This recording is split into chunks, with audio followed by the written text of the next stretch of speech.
కొత్తగా రిలీజ్ అయిన సినిమాలతో పాటు థియేటర్లో ఉన్న సినిమాలన్నీ మనం చూసాము. సరే ఇంకేమైనా చూడని సినిమా ఉందా అని చెప్పి అమెజాన్ ప్రైమ్ అలా బ్రౌజ్ చేస్తుంటే ఈ బ్రాట్ అనే సినిమా కనిపించింది. ఇది ఒక కన్నడ ఫిల్మ్, తెలుగు ఆడియో కూడా ఉండేటప్పటికి సరే అని ఓపెన్ చేశాను. చాలా నార్మల్గా ఓపెన్ అయింది సినిమా. ఓకేగానే ఉంది.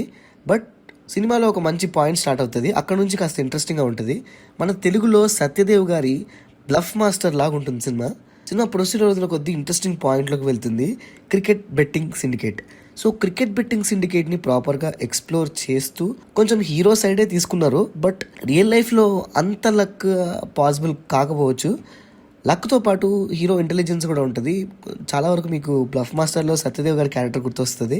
చిన్నప్పుడు తన స్కిల్స్ని ఇంట్లో వాళ్ళు గుర్తించక, పెద్దయ్యాక తనకి ఇష్టం లేని చదువుని పూర్తి చేయలేక ఇంటర్ వరకు ఆగిపోయి ఒక డెలివరీ బాయ్లా చేస్తున్న అతను ఒక సిండికేట్ని ఎలా నడిపాడు, ఆ బెట్టింగ్ బిజినెస్లోకి దిగి ఏ రేంజ్లో డెవలప్ అయ్యాడు, ఎలాంటి ప్లాన్స్ వేసాడు, ఆబ్స్టికల్స్ అండ్ దాంతోపాటు వచ్చే కొత్త ఎనిమీస్.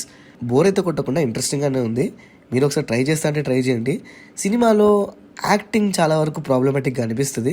బట్ మ్యూజిక్ కానీ సినిమా స్క్రీన్ ప్లే కానీ కొంచెం ఇంట్రెస్టింగ్గా ఉంటాయి. ఎక్కడా స్లో అయిపోదు.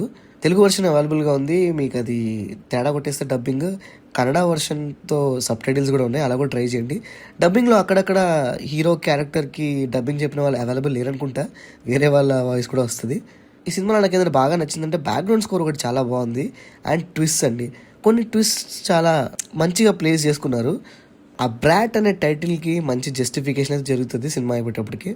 సో అదండి మ్యాటర్. మీకు కనుక ప్రైమ్ సబ్స్క్రిప్షన్ ఉంటే ఒకసారి ఈ సినిమా వైపు లుక్ వేయండి. సో బెట్టింగ్ బంగారు రాజులు ఎవరైనా ఉంటే వాళ్ళు కూడా మంచిగా రిలేట్ అవ్వగలుగుతారు. స్టార్టింగ్ ఒక 15 to 20 minutes చూసి మాత్రం భయపడకండి. సినిమా అలా ఉండదు. ఒక 15 to 20 minutes తర్వాత రూట్ మారుతుంది. సో అక్కడ నుంచి బాగుంటుంది. సో అదండి matter. This is Pranav signing off team cinema.